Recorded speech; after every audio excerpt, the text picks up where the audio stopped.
Bonjour Pierre de Yang. Bonjour.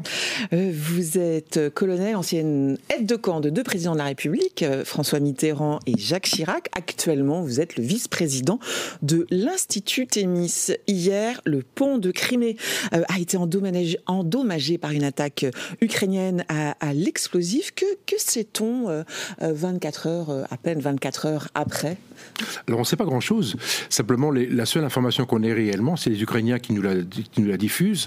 Et dans ce domaine-là, les Ukrainiens sont plutôt des surcommunicants. Donc on ne sait pas très bien exactement ce qui s'est passé. Ceci étant dit, il y a quand même quelques photos qui circulent. On voit bien l'effet. Et l'effet numéro 1, c'est quoi ? C'est que ça a abîmé la pile un pilier, d'un pont. On dit une pile de pont, en fait, le pilier du pont. Okay. Et ça l'a abîmé. Alors comment sont-ils arrivés là ? En fait, on voit bien qu'ils sont arrivés par des bateaux. Vous savez que les Ukrainiens ont développé une marine fantôme, on peut dire ça comme ça, une marine constituée de drones navals, et ces drones sont capables de faire des kilomètres et des kilomètres bourrés d'explosifs. Et j'imagine que c'est ça, c'est pas plus que ça. À un moment donné, on a pu parler de nageurs de combat, etc. Mais les nageurs de combat ne font que quelques centaines de mètres, que quelques kilomètres. Là, on est comme à 400 kilomètres d'Odessa, donc les distances sont énormes. Donc ça veut dire qu'il a fallu s'infiltrer, etc. Donc encore une fois, c'est pas des nageurs de combat qui ont fait ça. Évidemment, ce sont des petits bateaux qui ont dû s'arrimer, télécommandés, qui avec des systèmes de ventoux, ils sont accrochés, puis voilà, et ça a sauté. Dès lors que vous mettez une tonne ou deux, un genre de bateau peut contenir une tonne ou deux, ou même 3 tonnes d'explosifs, ça fait du dégât, quoi qu'il en soit. Alors c'est un pont bien spécial, c'est le pont dit de Vladimir Poutine, c'est 19 kilomètres, c'est aussi un symbole de l'annexion. Ça touche à la fois la politique, mais aussi, le réseau ferroviaire, c'est une voie ferroviaire, et les voies ferroviaires, elles sont très importantes pour les Russes, bien évidemment. On voit bien que le gain, c'est un gain tactique, il y a un gain politique, parce que psychologiquement, c'est quand même un choc. J'imagine que Poutine n'est pas ravi d'avoir cette voie de communication extrêmement importante détruite, et puis c'est un acte fort, puisqu'encore une fois, les Ukrainiens communiquent là-dessus, donc c'est un acte très important. Deuxième point, c'est que tactiquement parlant, c'est assez grave. Pourquoi ? Parce que le pont de Kerch, en fait, vous avez une voie ferrée et une route, et c'est absolument déterminant pour pouvoir approvisionner, alimenter la Crimée. Alors bien évidemment, il y a par la route, on peut passer par la route, par Mariupol, etc. Les distances sont beaucoup plus longues. Donc évidemment, aujourd'hui, la Crimée a absolument besoin de ce pont. Au-delà du symbole, a besoin de ce pont pour être ravitaillé, pour fonctionner normalement. C'est tout le problème. C'est un problème aussi de surveillance. Il y a des trous dans la raquette, là, visiblement, de la part des Russes. Non, la zone doit être a priori très surveillée, j'imagine. Non, très très surveillée. Le problème, c'est qu'on voit bien que les Ukrainiens s'adaptent formidablement, à la situation. On voit qu'ils le font dans différentes situations, mais le développement de forces spéciales, c'est vraiment un des axes majeurs de l'armée ukrainienne. Vous savez qu'ils sont passés quasiment à 30 000 hommes en quelques mois, donc c'est une force qui est extrêmement active, dynamique, offensive quelque part.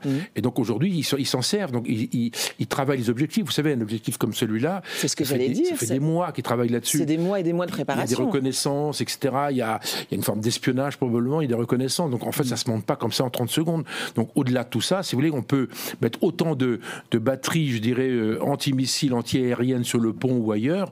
On n'arrive jamais, en fait, sur une telle distance au milieu de l'eau.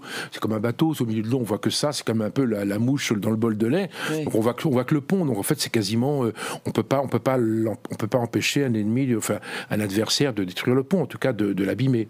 Alors Kiev très offensif ces derniers jours. Donc cette explosion, cette action menée hier, et puis dimanche, cette opération dite toile d'araignée. C'est les Ukrainiens qui ont revendiqué avoir touché une quarantaine d'avions Tupolev en Russie. Un raid commis à des milliers de kilomètres de Kiev également. Alors on est dans la même veine, dans la même gamme d'actions en fait.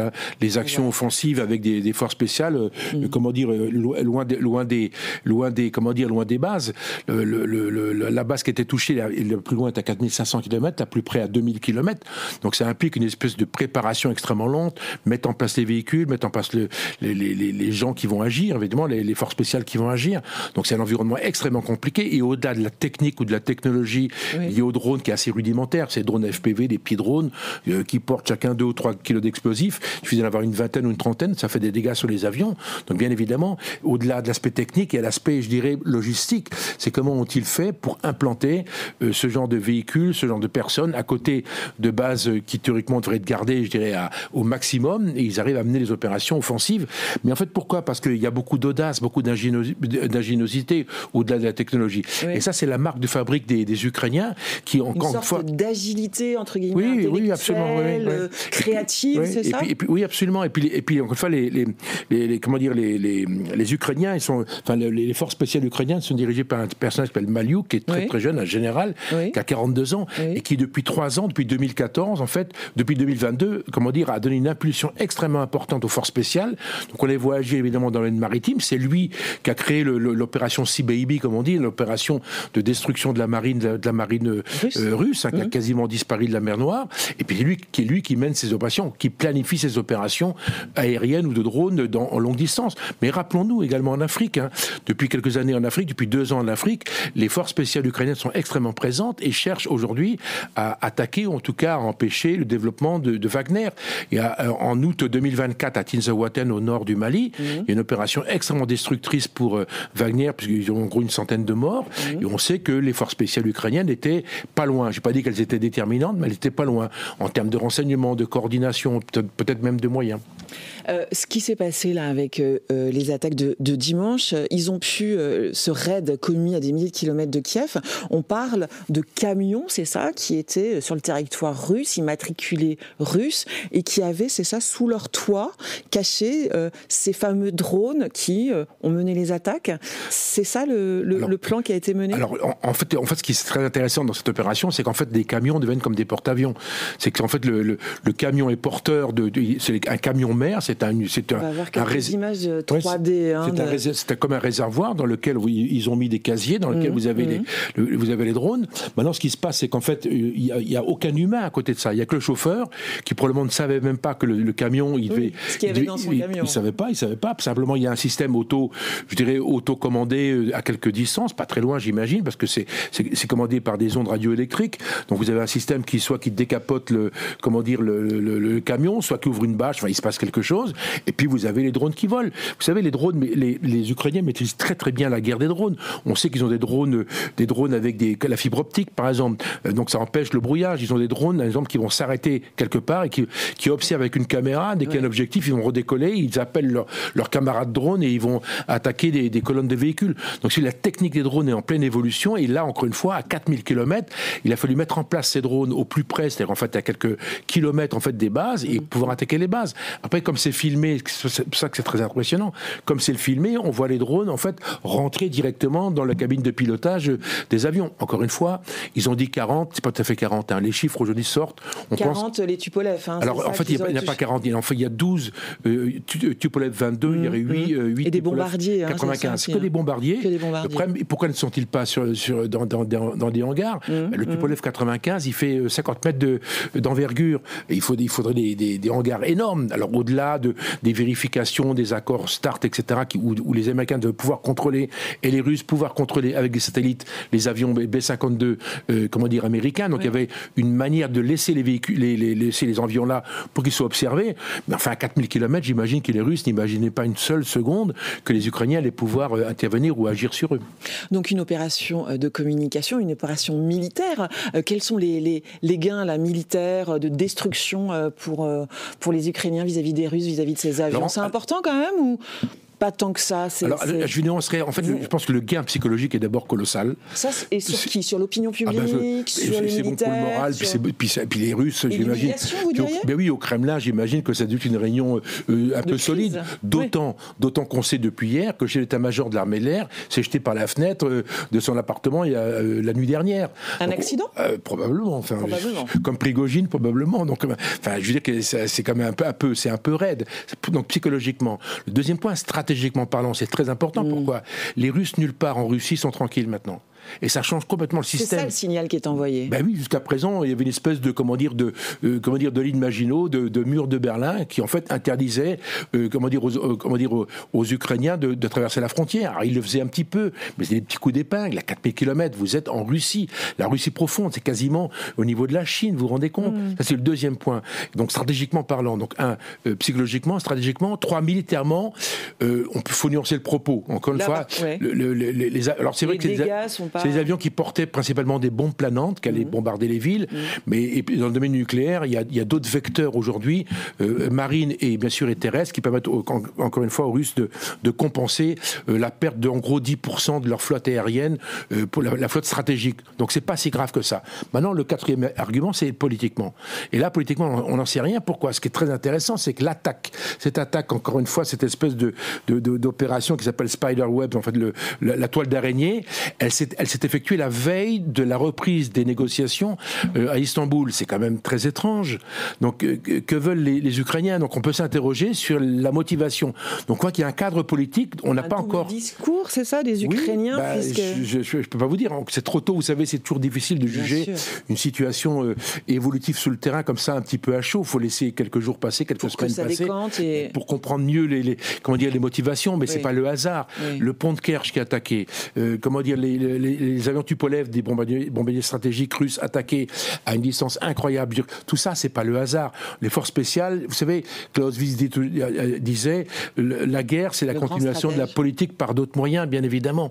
Et on voit bien que là, aujourd'hui, les Ukrainiens font de la politique, donc ils réhabilitent l'acte combattant, l'acte guerrier, dans une perspective politique. Et ça, c'est très intéressant, c'est qu'ils sont beaucoup plus malins que les Russes, qui aujourd'hui, on voit bien, sont immobiles, sont stables. Il n'y a même pas eu de réponse officielle. J'imagine qu'ils n'ont pas la réponse. C'est comme l'affaire de Koursk. Quand les Ukrainiens sont rentrés à Koursk l'été dernier, en 2024, ils n'avaient pas la réponse. Ils étaient complètement tétanisés. Et comme il y a une langue de bois incroyable au Kremlin, pour faire court, j'imagine que Gerasimov doit inventer des bonnes choses, des idées, etc. Donc encore une fois, vous avez un monde mobile et un monde totalement immobile. Et encore une fois, on sait que dans la guerre, c'est pas le fort qui mange le faible, mais on sait toujours que c'est le faible qui mange le lent. C'est le rapide qui mange le lent. Le rapide qui mange le lent. Effectivement, pour l'instant, pas de réaction de Moscou.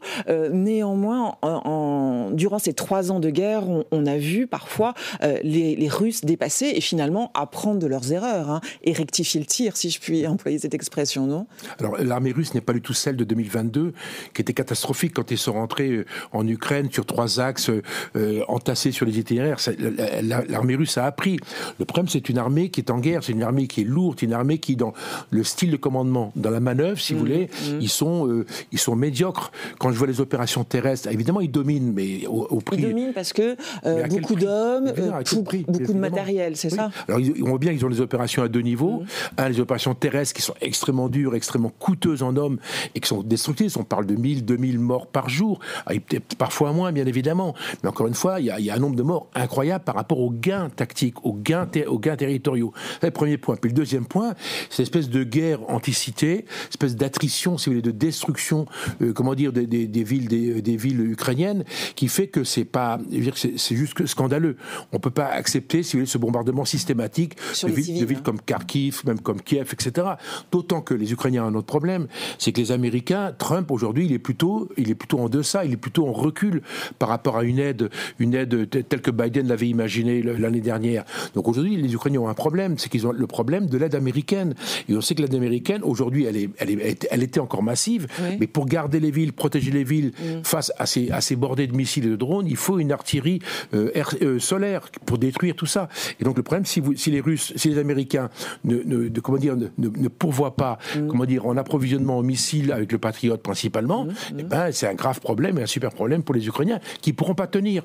Parce qu'en final, ces opérations en 2 temps, dans la profondeur, sur les villes, pour paniquer le système, etc., pour détruire le moral des Ukrainiens, et 2, les opérations continuent sur le terrain, sur un front qui fait 1000 km, les Ukrainiens ne vont pas tenir pendant 20 ans. Parce que, donc là, ça va être le temps qui va faire loi, en fait, c'est ça ? Entre les Russes et les Ukrainiens. C'est l'usure, c'est le moral et l'usure. Encore une fois, tant que les Américains étaient derrière, ils pouvaient tenir. Aujourd'hui, on voit bien que Trump n'est pas du tout partant. Il est très clair, donc l'aide américaine est quasiment arrêtée. Vous savez qu'aujourd'hui, le renseignement américain, qui était déterminant dans la réussite des forces ukrainiennes, ce renseignement n'est quasiment plus donné aux Ukrainiens. Ça veut dire que là, on ne peut pas soupçonner les Américains d'avoir aidé les Ukrainiens Juste ma phrase. Donc, les Européens ont compensé le renseignement. Ouais. Et bonne question, là, sur l'affaire de Kerch ou sur l'affaire des... On peut imaginer que certains pays, de l'OTAN, donc pas américains, certains pays de l'OTAN comme les Britanniques, par exemple, sont plutôt moteurs dans ce genre d'opération. Rappelons-nous la destruction du pipeline en mer Baltique en 2022, en septembre 2022. Donc il n'est pas impensable, voilà, encore une fois, donner un éclairage 2 jours après une opération, c'est un peu difficile, mais il n'est pas impensable qu'ils aient été coordonnés, aidés, appuyés par l'OTAN, en tout cas un des pays de l'OTAN, et moi je vois clairement les Britanniques dans ce genre d'opération. On a évoqué les négociations justement qui étaient à Istanbul, qui ont duré peu de temps, je crois 1 heure. Il y a à nouveau un rendez-vous fin juin, je crois, et qu'est-ce que ça a donné ces négociations? Pas grand-chose, à part... C'est les deux animaux fous qui s'observent dans le ring, puis après qui ressortent. Donc il n'y a rien du tout. Mais en même temps, ça a le mérite d'exister. Les Turcs font un énorme effort, ça a le mérite d'exister. Et on voit bien que cette fin de guerre, elle ne se fera pas sur le terrain. Elle se fera diplomatiquement, on le sait depuis le début. Donc il faut créer les conditions diplomatiques d'une discussion. Parce que c'est vrai que ça a duré 1 heure, mais n'empêche qu'il y a un échange de prisonniers, plus de 1000 prisonniers, de part et d'autre. Donc en fait, on voit qu'il y a un effort, ou en tout cas des dépouilles mortelles. Donc on voit qu'il y a un effort qui est fait, qui vise encore une fois à pas couper, parce que le drame serait été que les Russes, le lendemain de l'attaque de leurs Tupolev, de leurs avions bombardiers en Russie, arrêtent les négociations, disent voilà, à partir de maintenant c'est terminé, on va vous détruire. En fait, ils le font pas. On voit d'ailleurs que les réactions, elles sont assez faibles.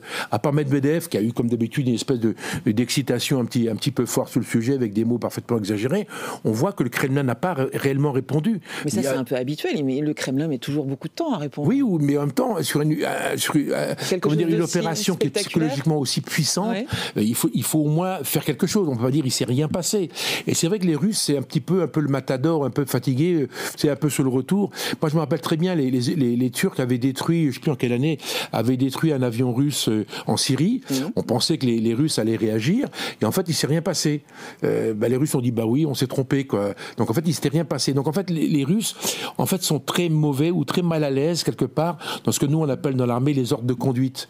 Quand vous avez une opération qui commence, qu'il se passe quelque chose, on fait la conduite, on va manœuvrer. En fait, les Russes ne manœuvrent pas. Dans les ordres de conduite, ils sont mauvais, ils sont lents. Vous voyez ce que je veux dire? Ils sont immobiles, ils sont rectilignes, ils sont horizontaux. Alors que les Ukrainiens, c'est exactement l'inverse, c'est leur point fort.